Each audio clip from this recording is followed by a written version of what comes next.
बिल्कुल ठीक है। अच्छा मेरे साहब एक वक़्त था जब पाकिस्तान के अंदर एक बड़ा नैरेटिव था कि जो इंडिया है और इज़राइल जो है ये पाकिस्तान के न्यूक्लियर वेपन्स के ऊपर जो है वो हमला करना चाहता है। मैं इसमें इसमें जब when I was growing up तो हमारे दिमागों में ये चीज़ डाली गई कि भई इज़राइल के जहाज़ इंडिया आ गए और इसके ऊपर बहुत सारी रिपोर्टिंग भी हुई। तो आप क्या समझते हैं इंडिया और इज़राइल का डिफेंस कोऑपरेशन किस हद तक है? क्या कोई इंडिया इज़राइल की कोई इस तरह की जो बायलैटरल डिफेंस मैकेनिज़्म है टू टारगेट अदर कंट्रीज़ या कि ये एक आप समझते हैं कि बायलैटरल लेवल पे है? इंडिया जो सा खुद मुख्तियार बनेगा ये नहीं कहना चाहिए था। खुददार कि ये चीज़ नहीं है। खुददार किस तरह है ये? वो उसने क्या किया खुददारी वाला? ये है ऐसी चीज़ कोई? उन्होंने शायद इस सेंस में कहा था वो तो जो अमेरिका उनको बोलेगा वो तो करेंगे इंडिया के। और जो उनसे इसराइल है इनका कट जोड़ है, वो जो एक ही लॉबी के ये सब बने हुए हैं। आपको क्लियर कर दूं कि इंडिया पे पाबंदी लगाई गई थी अमेरिका की तरफ से कि आपने रशिया से कोई मतलब खास तौर पे वेपन्स वगैरह या और भी बहुत सी चीज़ें हैं जो आपने नहीं लेनी, लेकिन इंडिया तो फिर भी ले रहा है। गलत कह रहा है जी। गलत कह रहा है। इंडिया क्या है? इंडिया हमारा दुश्मन है। एक तरफ वो करता, वो ये शख्स है जो मोदी के जीतने की दुआएं करता था। ये इमरान खान। हाँ जी हाँ। आपको किसने बोला? तो फिर उन्होंने गलत स्टेटमेंट दिया। ये ऐसी हाँ नहीं, ऐसी बात नहीं, हम चीज़ से इतफाक ही नहीं करते। ठीक है, तो आप ये बता दें किस हवाले से आप कह सकते हैं कि इंडिया खुददार मुल्क नहीं है? बता रही हैं तो वो कैसे खुद मुख्तियारी पे जा सकता है? वो तो किसी की मुख्तियारी किसी को साथ नहीं देते हैं ये। तो खुद मुख्तियार किस तरह बन सकते हैं ये? किसका साथ दें तो वो खुद मुख्तार आप उसे कहेंगे या खुददार कहेंगे? किसका साथ दें? हर चीज़ का ये अपने साथ मुल्कों का साथ देना चाहिए। अपने अफगानिस्तान का साथ दे रहा है, उसके अलावा बांग्लादेश का साथ दे रहा है। पंजाब का रहने वाला जो मर्जी बातें करे उसे माफ़ है। अगर यही बातें कोई केपी, बलोचिस्तान और सिंध का लीडर करे ना यही बातें, तो वो गद्दार भी है। नहीं, इमरान खान ने अवाम के लिए बोला, अवाम ठीक हो सकती है, हुक्मरान वो गलत ही है। कौम, उनकी कौम के बारे में बोला है कि वो कौम ठीक हो सकती है, हुक्मरान नहीं। ठीक कर रहा हूँ कि इस्लाम या मजहब की तरफ मैं आऊँ ना, लेकिन आप बात बार बार यही कर रहे हैं इस्लाम के हवाले से। तो आप बताएं कि जो पाकिस्तान में मसले मसाइल हैं वो इस्लाम के साथ फिर हम क्यों नहीं हल? मेरा सवाल आपसे ये है कि जो सोशल मीडिया पे इस वक्त ये चल रहा है, ये राजनाथ सिंह जी जो है इनकी जो स्टेटमेंट के बाद वो ये भी कुछ इस तरह की बातें भी चल रही हैं कि जी क्योंकि अगर आप ये देखें तो जो लास्ट कपल ऑफ इयर्स गुजरे हैं इसमें भारत की तरफ से कोई $100 बिलियन के जो हथियार हैं वो खरीदे गए हैं, या ये कि जितना जो है तो वो दरअसल उसको भी इसमें शामिल किया जा रहा है कि जी ये जो तैयारियां हैं ये सब कुछ। अच्छा, अब एक और बात, एक तो ये भी हम जानते हैं ना कि इस तरह की जो कुछ क्या कहना चाहिए थ्योरीज चलती हैं वो तो उनको तो हम कंडेम भी करते थे कि ये क्या फजूल किस्म की। इसमें एक बात मैं ये देख रही थी कि हमारी तरफ के बड़े जो जिसे कहते हैं कि स्ट्रेटेजिक मैटर्स जो होते हैं उसके ऊपर बड़ा बोलते हैं वो, तो उन्होंने एक चीज ये लिखी, ज़ैद हामिद साहब, उन्होंने लिखा कि देखे जिस वक्त अभिनंदन जो है वो यहाँ पर उनका जहाज जो है वो आया यहाँ पर, उसके बाद जो कुछ हुआ उनको पकड़ा गया, तो उस वक्त मैंने इमरान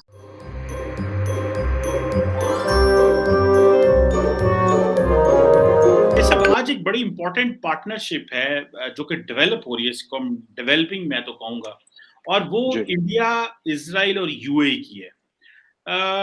बहुत सारे लोगों का कहना ये है कि इंडिया जो है वो इजराइल के और मुस्लिम वर्ल्ड के जो करीब हो रहा है, दैट इज टू अंडरमाइन वो जो ओआईसी की जो एक सुपरियोरिटी थी या ओआई का जो एक अपर हैंड था कश्मीर के ऊपर, उसको लेकर के वो इस तरह कि एक तो यूएई और जो बाकी मिडिल ईस्टर्न ममालिक हैं उनको न्यूट्रलाइज करो, और दूसरा एक कहा गया था कि इंडिया जो है वो इजराइल मॉडल लेके आ रहा है कि जिस तरह इजराइल जो है वो फलस्तीनियों को डील कर रहा है उसी तरह जो है वो इंडिया कश्मीरियों को डील करेगा। जिस तरह फॉर एग्जांपल रिसेंटली कश्मीर में ये सुरंगों का मसला आ गया। तो आप क्या देखते हैं ये जो इंडिया इजराइल यूएई रिलेशनशिप है? मैं थोड़े दिन पहले एक अरब जर्नलिस्ट से भी बात कर रहा था इस हवाले से। आप कैसे देखते हैं ये basically what is the significance of this? ये प्योरली इकोनॉमिक एंगेजमेंट है, ये एक बायलैटरल एंगेजमेंट है, या क्या आप समझते हैं एक नया ऑर्डर जो है वो लिखा जा रहा है? ऐसा यहाँ पे कई लोग फॉरेन ऑफिस में चीमा साहब ऐसे हैं जिनको ऐसा लगता है कि there is a new order emerging and the world is up for grabs. अब वो क्लियर लाइंस नहीं रह गई जैसे कि अमेरिका एक है या चीन का एक ब्लॉक है, ऐसा नहीं है। तो इसमें इंडिया एक्टिव है काफी टाइम से, और इंडिया की गुडविल बहुत है। चाइना की गुडविल नहीं है, चाइना के पास पैसा हमसे बहुत ज्यादा है, इसमें कोई शक नहीं है चीमा साहब। बट चाइना की गुडविल नहीं है किसी के साथ। चाइना का ट्रांजैक्शनल रिलेशनशिप है, हम ये पैसा देंगे तुम ये कर लो, हम ये पैसा देंगे ये कर लो। हमारा ऐसा नहीं है। हमारा ये तुम पैसा भी ले लो हमसे, हमारे पास ज्यादा पैसे नहीं पर जितने ही ले लो, हम तुमसे कुछ करवा भी नहीं रहे। So what we have done is China has bought land, we have bought goodwill. Afghanistan में देखिए हमारी गुडविल है, श्रीलंका में हमारी गुडविल है, ऐसे कई छोटे बड़े मुल्क हैं जहां पे हमारी गुडविल बहुत ज्यादा है। अगर आप किसी आम बंदे से पूछें उस मुल्क में कि आप भारत के बारे में क्या समझते हैं as a country, projection of soft power ये बहुत जबरदस्त है। अब आपने बोला इजराइल, आपने वो हाइफा पोर्ट की स्टोरी तो आपने पढ़ी होगी, अदानी साहब ने वो पोर्ट खरीद लिया, वहां पे sixth fleet is there at Haifa and it's strategically very important. वो मुझे समझाने की जरूरत नहीं, you know better than me Cheema sahab, आप फॉलो करते हैं चीजें। चीमा साहब बात यह है कि इसमें एक ओआईसी का मुद्दा तो है, इसमें एक एनर्जी सिक्योरिटी का भी मुद्दा है, और इसमें यह भी मुद्दा है कि जो अपनी डिप्लोमेसी का इस्तेमाल करके, जो कि काफी टर्बोचार्ज हुई थी जब मोदी जी ने वो पैंडेमिक के दौरान ये सारे मुल्कों को भेजी थी, जब वैक्सीनेशंस भेजा था, वैक्सीन भेजी थी, उस जमाने काफी गुडविल जो हम लोगों ने बोली थी, उसको एक नेक्स्ट स्टेप में ले जाने के लिए किस तरीके से भारत इनरोड्स करेगा मिडल ईस्ट के मार्केट में, यूएई के मार्केट में किस तरीके से इनरोड्स करेगा, इजराइल की खासतौर से टेक्नोलॉजी का इस्तेमाल, चाहे वो वेपन्स की हो, चाहे वो एग्रीकल्चर की हो, चाहे वो मैन्युफैक्चरिंग की हो, किसी भी तरीके की। Israel you know maximum number of PhDs in the world, आपको बेहतर पता है मुझसे, and the kind of research that they are doing. So इन सब के एक ऑल्टरनेट पावर स्ट्रक्चर, मुझे ऐसा लग रहा है कि वर्ल्ड में आगे चल के there will be several power structures, not just one और टू। एक जमाने में कहते थे कि सिर्फ यूएस और यूएसएसआर है, फिर बाद में काफी सालों तक सिर्फ यूएस रहा, फिर बाद में 80s 90s के बाद चाइना उभर कर आ गया। अब मुझे लग रहा है कि the ground is open for more and more alignments in the world, multipolar world जिसको हम कह भी सकते हैं एक तरीके से। तो मुझे लगता है इसमें India is very keen to play its part, और इंडिया मुस्लिम कंट्रीज को, जहां तक आपने बात करी कश्मीर का मामला ओआईसी को उठाने का, वो भी एक बात तो है, इससे हम इनकार तो नहीं कर सकते चीमा साहब की, ये बात नहीं है, बिल्कुल ये बात है। और जिस तरीके से इंडिया चाहता है कि जो कश्मीर का मुद्दा है, जो पाकिस्तान के पास एक ट्रम्प कार्ड था कि हम भी मुसलमान मुल्क हैं और आपको कश्मीरियों का इसलिए साथ देना चाहिए क्योंकि वो भी मुसलमान हैं, ये पाकिस्तान का मौक़िफ़ रहा है काफी समय से। और पाकिस्तान ने इंडिया को कई दिहाइयों तक, कई दशकों तक अलग करके रखा था, आइसोलेट करके रखा था, सक्सेसफुली डिप्लोमेटिकली आइसोलेट करके रखा था। जब इंडिया की इकोनॉमी ऊपर बढ़ी और एक लेवल पे पहुंची, फिर इंडिया ने बोला कि why talk the language of religion, talk the language of dollars that everybody speaks. Hindu हो, मुसलमान हो, सिख हो, ईसाई हो, डॉलर के सामने तो सब झुकते हैं, तो let us speak that language. And उनको भी बात समझ में, अरबों को ये सब चीजें ज्यादा जल्दी समझ में आती हैं, they are very quick in that regard. So that is what India is doing, leveraging its vast market potential, leveraging its buying power, leveraging not just Cheema साहब जो इंडिया का लेबर जाता है, बट यूएई की बहुत सारी ऐसी कंपनीज है चीमा साहब जिसके सीईओज और जिसके जो मैनेजिंग डायरेक्टर्स हैं वो इंडियंस हैं। leveraging that sort of power and leveraging our diplomacy, जिस तरीके से मोदी जी को हाथों हाथ लिया जाता है और सबसे बड़ा सम्मान दिया जाता है, सबसे बड़ा उनको रिकॉग्निशन दिया जाता है उस मुल्क का, ये सब चीजें रिकॉग्नाइज करके एक और अलाइनमेंट बनाने की कोशिश की गई, और इसमें अमेरिका भी काफी हद तक ऑन बोर्ड है चीमा साहब। बिल्कुल ठीक है। अच्छा मेरे साहब, एक वक्त था जब पाकिस्तान के अंदर एक बड़ा नैरेटिव था कि जो इंडिया है और इजराइल जो है, ये पाकिस्तान के न्यूक्लियर वेपन्स के ऊपर जो है वो हमला करना चाहता है। मैं इसमें जब when I was growing up तो हमारे दिमागों में ये चीज डाली गई कि भाई इजराइल के जहाज इंडिया आ गए, और इसके ऊपर बहुत सारी रिपोर्टिंग भी हुई। तो आप क्या समझते हैं, इंडिया और इजराइल का डिफेंस कोऑपरेशन किस हद तक है? क्या कोई इंडिया इजराइल की कोई इस तरह की जो बायलैटरल डिफेंस मैकेनिज्म है टू टारगेट अदर कंट्रीज, या कि ये एक आप समझते हैं कि बायलैटरल लेवल पे? ऑक्युपाइड जम्मू कश्मीर यह भारत का हिस्सा था, है और रहेगा। हम इसको मानते रहेंगे बहनों भाइयों, से हम कभी भूलेंगे नहीं, कभी हम उसे भूलेंगे नहीं। ये कैसे हो सकता है? शिव स्वरूप बाबा अमरनाथ हमारे यहां हों और मां शारदा शक्ति स्वरूपा एलओसी के पार हों। बहनों भाइयों,